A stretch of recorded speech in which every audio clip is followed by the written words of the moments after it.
Hello and welcome to another fun-filled edition of Adam's Music Box. And I have no idea why that the words behind me are upside down. Boy, you turn me, as the song goes. I don't know what's going on, but hey, this is a music show. The visuals are just here for reasons that are inexplicable and beyond my wildest imagination, and hopefully yours too. But today I want to talk about something that was derailed when my live stream on Saturday mysteriously got shut down, and we all did the Monster Mash. It was a graveyard smash. Took off in a flash. Anyway. And I wanted to talk then about what I'm going to talk to you about now, which is the origin of the tribute concert and its cousin, the charity concert. Now, thinking of tribute concerts, I thought, well, when did the tribute concert begin? And I suppose the true origin is in the setting of a liturgical requiem to music. And many of the great composers have done one. Mozart's Requiem, probably the most well known. Dvorak did a wonderful one, Berlioz as well. Bruckner, well, more known for his great symphonies, he did a Requiem, and many others, of course, as well. But I would say that the one that was really more of a specific tribute than a more general musical setting of a liturgical rite, if you will. This was Brahms's Requiem. It was unique in many ways. He dedicated it to his mother, so it was a tribute to a very specific person. That obviously meant the world to the composer. And because he was a Lutheran, he didn't set it to the Latin Requiem Mass of the Catholic Church, but instead set it in the German language. So it was a vernacular that people could understand. It was a modern language. And there was something very personal, yet at the same time universal. It really covered both of those things, which I think all good tribute concerts, or charity concerts for that matter, need to do. So did Brahms invent the concept of the charity concert? Maybe. The tribute concert, yes, more specifically.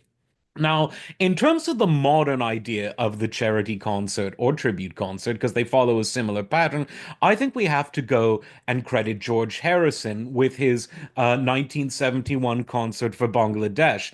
Now, this concert it set the template. There was one musician who was sort of the leader of the event, and he brought with him guests who were people very known to him. There was Eric Clapton, his close friend. There was Bob Dylan. There was Ringo Starr, and there was, of course, Ravi Shankar. Now, that's important for several reasons. One, he and George Harrison were good friends, but two, he was Indian, still is. Is he still alive? I hope so. I'm not sure. But he very much was Indian. Um, and the concert for Bangladesh was precipitated by an Indo-Pakistan war. There have been quite a few, and the one fought at the beginning of the 70s was centered around the territory of East Pakistan. Now, Pakistan, when it was formed, was a geographically divided country, and the eastern half broke away as the result of this war, and it became known as Bangladesh. It was allied with Pakistan's rival India during that particular war, and as wars often do, it caused a famine. And George Harrison decided to put this concert together to raise funds to solve to palliate the results of that famine. And from a musical point of view, it was considered a very big success. And I would say, from a charitable point of view, it was really something that was genuine. A lot of later charity concerts were not, in my view. Now, Clapton became a familiar face for what I would consider a kind of self-tribute concert, but it was also about drug awareness. And this was the Eric Clapton Rainbow Concert of 1974. And I'm just going to get up the set list here because I don't prepare for these things, folks. Life is too short.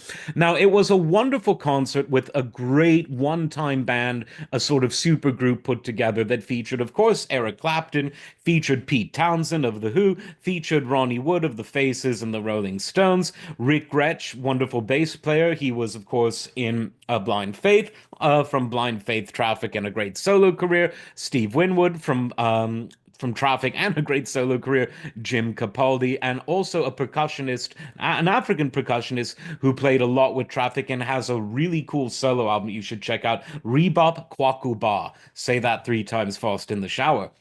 Now, this was the a concert that celebrated Eric Clapton getting over his heroin problem, and all of these concerts sort of set the stage for the kind of mega concerts that would come in the '80s, because the '80s was really the decade when these concerts became a regular occurrence, and the one that sort of lit a fire under all of them was the very controversial, because the money didn't really go where it was supposed to go, allegedly.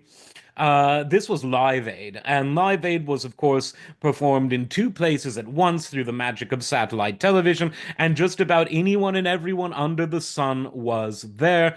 And Queen stole the show. We all know about that, but there were a lot of good performances.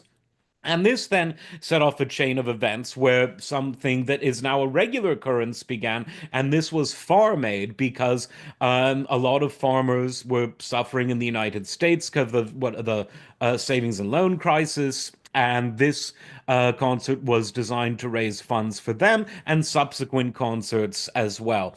And now the charity concert and the tribute concert is sort of a de rigueur thing.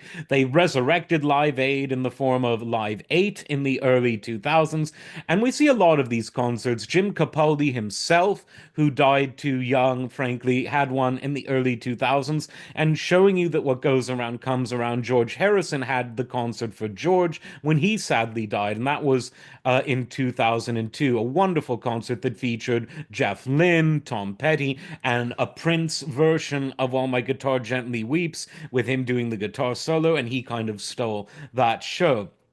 Now, a lot of the time, I think these tribute concerts are a bit insincere. The ones I mentioned are the good ones. Capaldi, George Harrison, Bangladesh, but a lot of them strike me as a bit contrived.